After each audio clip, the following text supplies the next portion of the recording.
So, paano yung healing dun sa being in a relationship for 7 years and then now single? It wasn't as painful as some people painted it to be. Ay, talaga nga namang. It's not as painful. It wasn't, Kung paano actually. pinaint. Paano ba nila pinaint? Ewan ko rin sa kanila, ano bang ginamit nila? So, kumbaga, ito ang puso mo ngayon. Naku po. Ito ang heart mo ngayon. Nakaganyan ba siya? Nakaganyan? Oh, nakaganyan. We are open for applicants. Charot. Ay, gusto ko yan. It's still really all about you being ready or not. Ganyan. O, di ba? Cheers. Cheers. Alam mo na yon. Una kong naupo si David. Ah, yes. Opo. Syempre, napag-usapan ka namin noon. Di ba parang kayo talagang siniship? Yung pala ang term. Yun ang Gen Z term ngayon. Na magkatuluyan. Pero syempre, bago natin pag-usapan yung sa love life, dahil may pinagdaanan ka rin sa love life mo. Pero ngayon single? Opo, single po. Single na single. Binasa ko Single na single. Meron bang slight lang? yung iba kasi single-singlean lang. Single-singlean lang. Oh. Pero may ka-MU eh. So, hindi mo masabing single-single ba talaga? Correct. Pero ikaw, wala. Talagang Single-single. kahit na siniship nyo kami, single na single pa rin siya. Single. So, binasa ko yung story mo. Taga Laguna ka pala. Yes po. Born and raised po ako doon. So, nung lumalaki ka, nakalakihan mo ang trabaho ng tatay mo at nanay mo ay? Ang tatay ko po noon ay isang tricycle driver, tapos yung nanay ko po gumagawa ng kahon ng yema. Yung yema ko kasi naging family business namin for quite a while. Tapos, paano pumasok yung gusto mong mag-artista? Kasi mahilig manood ang nanay ko ng mga teledrama. Tapos pagkakagaling ko sa school, ang naabutan ko palagi yung mga drama sa hapon. Yan, mga ganyan. Mga pelikula, si Miss Sharon Cuneta, si Miss Sherry Hill, si Miss Nora, si Miss Vilma. Nakikita kong pinapanood ni Mama. Tapos parang na-enjoy ko, parang nahuhook din ako dun sa palabas. Tapos na-amaze ako pag umaarte sila, pagka umiiyak sila, tapos ang galing-galing. Kailan na pumasok na yung gusto mong gawin yung ginagawa nila sa TV? Siguro, ako nun, 7 or 8, mga ganyan. Sabi ko, Mama, gusto kong makita sa TV. Yan, ganyan. Tapos, pag nasa kwarto ako, umarap ako sa salamin, tapos nagda-dialogue ako mag-isa, tapos papractice ako umiyak. So, siguro nakita talaga nila yung kagustuhan ko, yung liking ko talaga pagdating sa pag-arte. Kaya, finally, tinulungan nila ako. Yung ate ko, gumawa na siya ng profile ko, tapos sinend namin sa lahat ng mga agencies. At 7 years old yan, 7, 8. 7, 8, ganyan. So, naalala mo pa yung unang-una na commercial? Yes, soft drinks. Soft drinks ka for din Christmas. pala. Yes. Luckily, nagsunod-sunod na afternoon. Kasi nga, laki ng mata ko. Siyempre, bentayan sa commercial yung malaki yung mata. For the expression. Ang sarap! Ganyan! Di ba? Lamig! Ganyan! For the expression. Oo. Big reaction palagi, di po ba? So, yun. Bumenta naman po sa commercial. So, from commercial, usually mas mabilis pag-transition mo sa TV. Pero hindi po ako napansin. May nakilala ho kaming agent sa commercial na nagsusupply ng extra sa TV.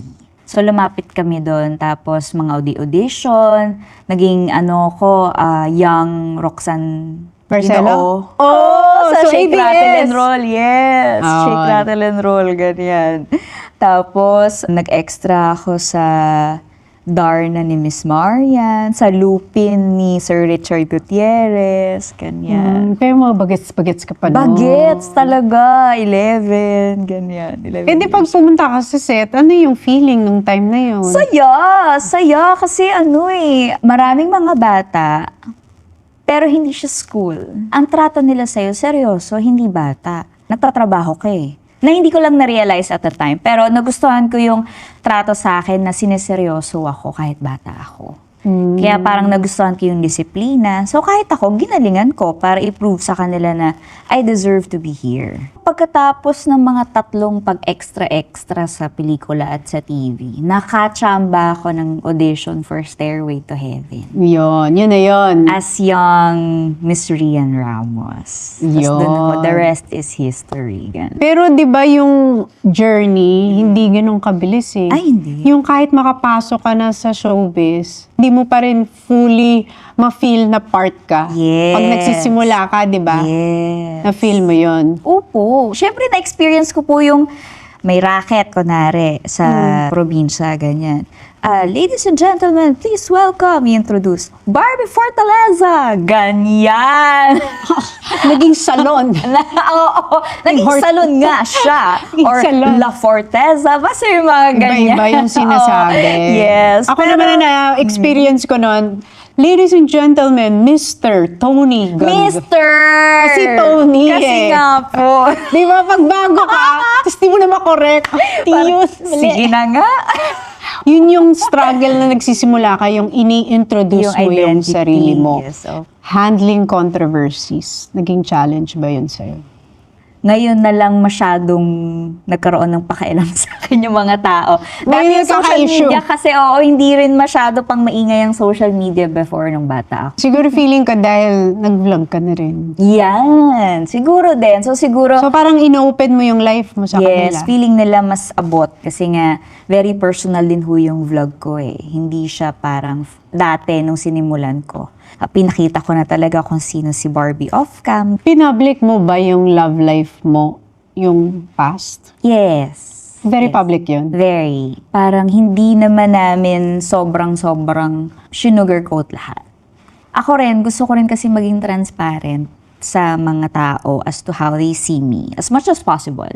Gusto ko lang din kasi puro positive yung nakikita nila sa akin. Kumbaga yung negative, iiwan ko na siya sa loob ng bahay, ganyan. Kasi I don't think it will be good for anyone to share my negative side. Siyempre tayo mga artista, meron tayong responsibility to always influence in a good way, to always encourage, to always inspire. So, ever since, naging mindful naman ako dyan sa bagay na yan. So paano yung healing dun sa being in a relationship for 7 years and then now single? Masaya eh. Yung transition? Masaya. Smooth yung transition. It wasn't as painful as some people painted it to be. Ay, talaga nga namang. It's not as painful. It wasn't, Kung paano actually. pinaint. Paano ba nila pinaint? Ewan ko rin sa kanila. Ano bang ginamit nila? Ewan ko din. Pinaint nila as painful yung breakup. Yung iba, kasi nga pag breakup, di ba, usually. Kasi 7 years. Yes. Siguro sasabi ni Miss Tony, alam mo ito si Barbie, masyadong maraming tinatago to. Parang lahat good. Pero kasi hindi ko alam kung bakit. Pero it just goes to show how healthy the relationship was. Tinignan namin siya as for the growth din talaga ng Yung bawat parang isa. hanggang dito na lang pala. Yes, Yung and it lalakbayin. was a good run, definitely. We were very happy. What did you learn from that relationship? Kahit na may karelasyon ka, always make time for yourself. Always make time to spend it with yourself. Ganyan. Magkaroon ka ng me time. Para din may sarili kang identity. Makilala mo yung sarili mo outside the relationship. Even if you are in a relationship. Para din ikaw sa sarili mo, nag-grow ka. Kahit nasa isa kang relasyon. Ganyan.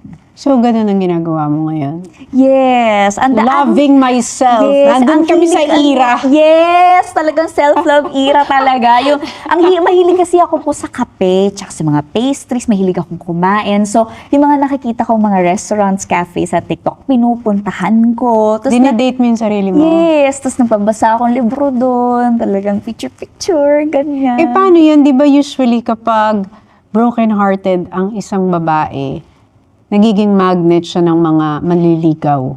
Di ba parang, uy, single. Paano mo yan hinahandle ngayon? Alam niyo, Miss Tony, doon ako nahihirapan. Ang lakas talaga nga naman. Nagkahirapan na to. Hindi. Nahihirapan ako kasi for the longest time, I was in a relationship. Yes. So now that I'm single, I don't know when someone is trying to show Nagpaparamdam. interest or just really genuinely like caring for me or talagang friendship lang yung gusto or flirting na ba to. Hindi ko ma-navigate. Hindi namin ma-discern. Diretsuhin nyo na kasi. Hindi ko talaga naiintindihan yan. Pasensya na kayo. Nag-message na sa mga applicants. Oo, pasensya Please na. naman, Oo. rekta nyo na to. Either be direct or hindi ko Oo. talaga maiintindihan yan. Pasensya na. So, kumbaga, ito ang puso mo ngayon. Ako po. Ito ang heart mo ngayon. Nakaganyan ba siya? Nakaganyan? Oh, nakaganyan? Feeling ko naman nakaganito. Ay, nakaganyan kami. Nakaganito. Okay, we Oo. are open. We are open for applicants. Charot. Ay, gusto ko yan. Kasi this is the era where you can choose. Yes. Paano yun pag siniship kayo ni David? Si David parang hindi... Napunta kay David. Hindi kasi si David parang hindi na rin alam kung ano isasagot dito nung kinausap ko. Kasi talagang... Bakit? Ano bang tanong? Nagkandapawis-pawis na lang din siya eh. Yun nga, nahihirapan din siya na may pressure kapag may nagsiship sa inyong dalawa. It's still really all about you being ready or not. Ganyan. The maturity of Barbie. Yeah. Talaga nga naman, mga Yun. wisdom na. Yes. When it comes to relationship. Ay, galing kami sa 7 years. Ang dami na namin alam natutunan. ko na yan. Oo, tsaka galing ako sa 7 years, hindi naman para mag-talking stage pa. Kung ayaw, ayaw. Ayaw! diba? Kiss! Next! Next. Thank you, Thank next. you, next. Ang sa lalaki, dapat siya ang gagawa ng first move. Yon. To show the interest sa babae. So, talagang nag-serve na lang siya ng gano'n. Ayun. So, David, parang alam mo na yung Cheers. sinabi. Di ba? Cheers. Cheers. Alam mo na yon. Meron ka na bang boundaries and like qualities na ito ang mga non-negotiable? Ano nga ba? Gagawa ka na ng model na ito. Yes! Gagawa na tayo ng bagong model. Ito na ang mga hinahanap ko sa relationship at this stage of my life. Ay, tinanong ko yan kay David. Ano? Ano yung mga qualities? Pasok nga daw eh. Chinita na hindi chinita, nahirapan din kami doon. Ano naman yung chinita na hindi chinita? Tinawag mo pa chinita, David. So, mga tao, kasi Barbie yan, kasi malaki mata niya. Pero chinita siya pag tumawa. Pwede, diba? pwede pag tumatawa. Kaya pasok ka nga daw sa mga qualifications. So, nagbigay na si David ng qualifications. Ikaw naman. Out muna si David, pero as Oo nga, Barbie. in general. In general, what are you looking for? Physical muna. Okay, so physical na hinahanap ng isang single na Barbie. Gusto ko malakas ang dating. Saan dati? Halagang nga naman. So regardless kung like sobrang gwapo or ganyan. Kasi may mga alam ko yung sinasabi mo Diba? yung may arrive. Yes, meron. Oo. At saka on time umarive. On time umarrive. Huwag mo kaming Wag naman sana pag-iintayin. late. Oo. Huwag ka baka late dyan. Oo. Tapos gusto ko palaging mabango. Mabango. Magpisik-pisik na kayo ng mga pagbango. Pisik-pisik na. Pagdadaanan niyo si Barbie. Okay. Tapos, gusto ko clean looking. Mukhang Prince Charming, ganyan. Yun Mukhang na. Disney Prince. Mga ngarap na rin lang naman tayo, di ba? May magsiset na rin lang tayo ng type. Eto na tayo sa qualities ng personality, ng ugali. Gusto ko masarap kasama, masayang kausap, sensible, empathetic, may sense of humor. Parehas kami ng humor, ganyan. Kasi feeling ko pag ganun, hindi kami maubusan ng pag-uusapan. And gusto ko goal-oriented. Gusto ko family-oriented. Stable. I mean, hindi naman na siguro kalabisan yon kasi 27 Stability. na ako. Gusto naman Okay. natin ng financially stable sa buhay, di ba? I mean, not that hindi ko kaya. Gusto ko lang din kaya niya. Para Kaya mong tumayo at kaya rin niyang tumayo ng kanya. Kasi as a breadwinner, di ba? Ako, alam ko na patunayan ko na kaya ko na. So, sana kaya din ang magiging future.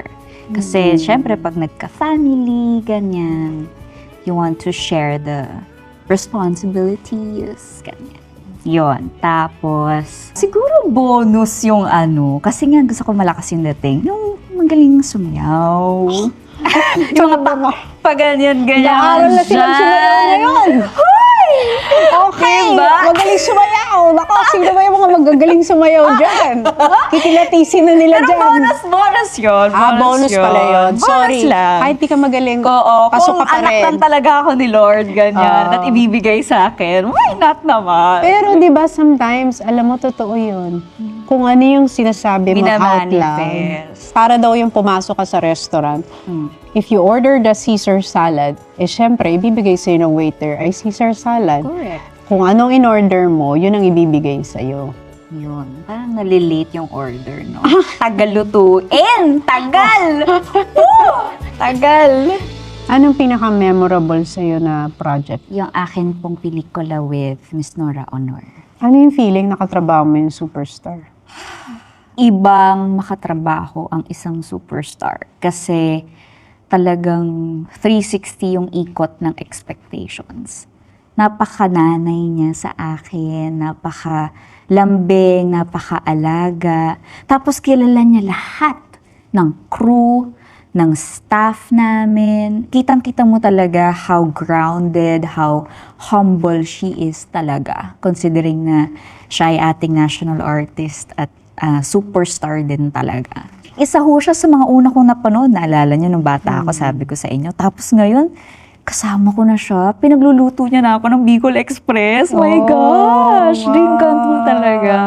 Yan ang mga dream come true ng isang artista. Oo, yung pag nare-recognize ka ng mga idol mo.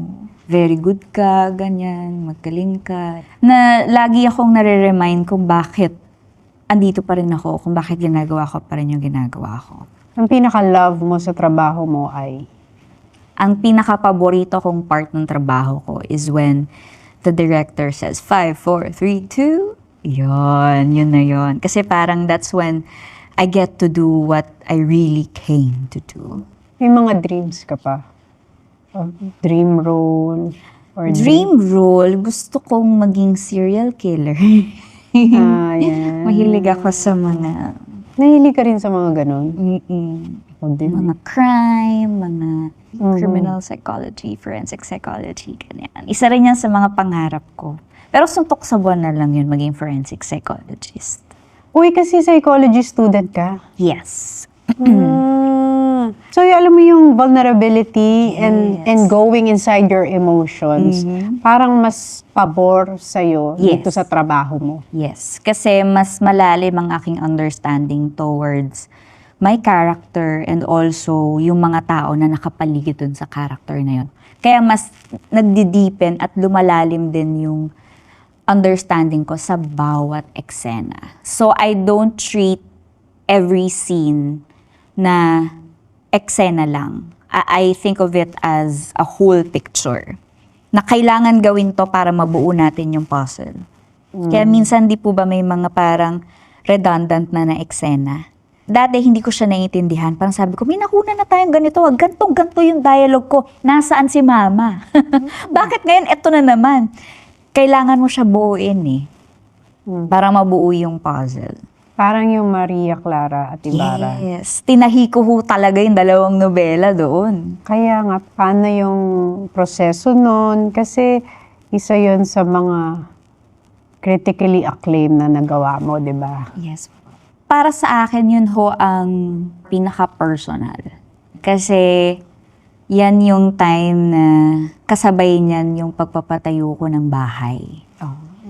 So, yung motivation ko talaga to do great sa Maria Clara at Ibarra, to prove myself that I belong here, that I deserve to be here. Malala rin talaga. Kasi may pinaglalaban ako. Pag hindi mababayaran yung bahay.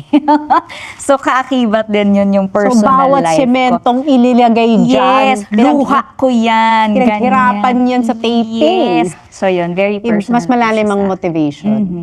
paano kapag may pinagdadaanan ka on a personal level? Nangyari na yon. Ipe-play po natin ang I Can Do It With a Broken Heart by Taylor Swift. I've been hitting my marks. I can do it with a broken heart. Ganon. Ganun pala ang mga nangyayari. Walang nakakalam nun sa set. Kahit durog na durog inside. Kahit team ko, nagulat na lang din sila nung pinost ko. Ha? May ganyan ka pala! Kasi hindi nila alam. Paano mo nahihiwalay? It's the Leo in me. Ganyan pala mga Leo. So may natutunan tayo. May ganyan. Kaya dapat you always have to check on them, mga Leo. Kasi we want to deal with our problems internally. Kasi ayaw namin nakikitang mahina kami. May pinagdadaanan ako pero tsaka na, may monologue pa ako. Magme-memorize muna ako. Sa bahay na ako iiyak, yung ganyan. Naka-scheduled post, kumbaga. Schedule ang iyak. Naka-schedule lang Uy, iyak. skill yan. Hindi lahat kayang gawin yan, lalo na ang babae because women are emotional. Yes, that's We how are much I emotion- love what I do. I always arrive 1 hour before the call time. No matter how far, no matter how tired I am from my previous work, I arrive prepared. I know what I'm gonna do. Pinararamdam ko talaga yung presence ko sa set. Intentionally. Kasi gusto ko pag nalaman ng makakatrabaho ko, whether it be prod or artist or director, si Barbie Forteza yung makakatrabaho mo. Magre-ready din sila kasi alam nila ganun ako magtrabaho. Thank you very much for sharing. na yun! Oh, di ba? Hala, di ko pa Nabitin ka. naubos. Alam mo ba nakaisang oras na tayo nag-uusap? Talaga ba? Oh, ganyan Oh my talaga. gosh. Hindi mo mapapansin ang usapan. I love it. Di ba? Kaya nga po ganito ang outfit Kaya ko. ngayon nga sasabihin ko, talaga namang grabe naman Yes. pang Empire State Yes, naman yung as a mga CEO. outfit. Oh, as a CEO. Yes. Dahil yan ang bago mo. Yes. Beauty Empire. Ngayon, ang kinahihiligan ko ay pagtakbo. Nasa running era ka pala ngayon. Okay, that is the running era of era. Barbie. The Yes. running. Ay, may kasama ka daw tumakbo, si Tumakbo lang? Kayo naman! Kayo Diyos ko naman. naman! Naalala ko na din. Di ba tapos na ba? Di ba tapos na kanina? Sino nga yung nakausap ko na binanggit ka? Bakit may listahan ba kayo? Anong nangyayari ba dito? Sandali lang. Kasi nga. Nagbababay na eh. Meron din ako naringgan. Si Diyos Mario Asep! Lord, ano ba yan? Nagkasigawan na lang And dito. Please like, share, and subscribe. Subscribe. Charot.